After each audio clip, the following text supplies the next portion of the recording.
अमित शाह आए, चाहे यहाँ पर कोई कर रहा हो, अब ये 15-20 दिन इन्होंने कार्यक्रम किए, आप बताओ किस जनता से मिले?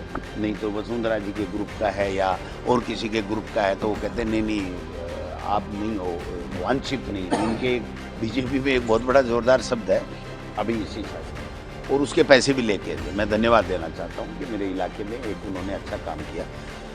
उनको पता ही नहीं कब बटन दब गया, दूसरे दिन वो गांव में पूछ रहे हैं कि यार वो प्रोग्राम करना है। ब्यूरोक्रेसी पूरी की पूरी भ्रष्टाचार में लिप्त है और इनके जनप्रतिनिधि उनकी 1% की भी चलती नहीं है।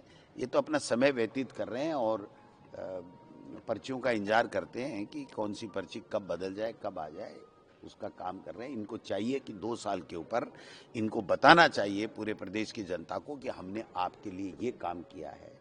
ये भारत सरकार के और मोदी जी के गुणगान के अलावा और उनकी पूंपाड़ी बजाने के अलावा न मदन राठौड़ जी कुछ कर पा रहे हैं न भजन लाल जी। आप बताइए, भजन लाल जी ने इतने बटन दबाए शिलान्यास के, उद्घाटन के, इनके एक भी मंत्री ने 2 साल में कितने उद्घाटन किए उसका ब्यौरा ले लीजिए।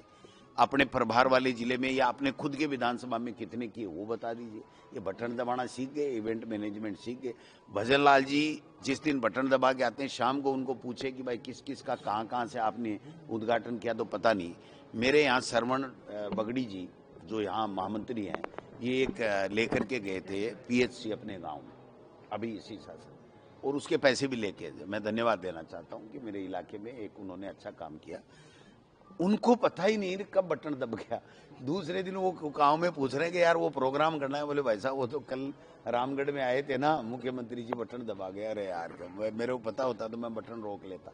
तो ये स्थिति इनकी है। जब कभी भी राजस्थान में जिला बनने की प्रक्रिया होगी तो मैं पहला व्यक्ति होऊंगा जो पुरजोर तरीके से इस अनूपगढ़ को जिले बनाने की पैरवाई मुख्यमंत्री जी के सामने करेंगे।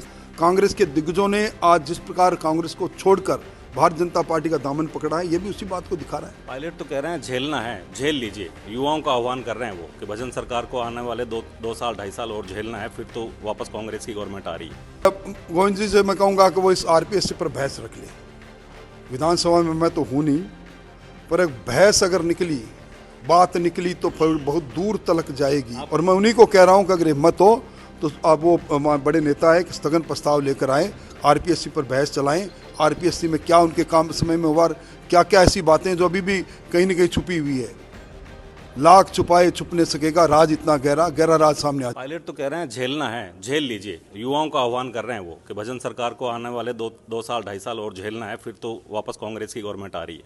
झेलना तो उस समय था जब पेपर लीक हो रहे थे, 17 परीक्षाएं रद्द हो रही थी, नौजवानों के सपने टूट रहे थे, जहां जब जिस समय में राजस्थान महिला अत्याचार की दृष्टि से दूसरी पायदान पर पहुंच गया था, जहां भ्रष्टाचार का तांडव हो रहा था, जहां सरकारी योजनाएं, जल जीवन जैसी योजनाओं में धन लूटा जा रहा था, झेल तो उस सरकार को रहे थे। ये सरकार पारदर्शी सरकार, जवाबदेही सरकार, भजन लाल जी की सरकार, एक सीधे साधारण कार्यकर्ता की सरकार, इसको झेलना नहीं, इसका तो लोग इसको अंगीकार कर रहे हैं, स्वीकार, सरकार को मन से स्वीकार कर रहे हैं। सर आप RPSC की बात कर रहे हो, वो डोटासरा जी कहते फिर रहे हैं कि बाबूलाल कटारा को तो हमने पकड़ा था, अभी तक एक भी परीक्षा ही नहीं करवाई, कोई भर्ती नहीं हुई, तो लीक कहां से होगा?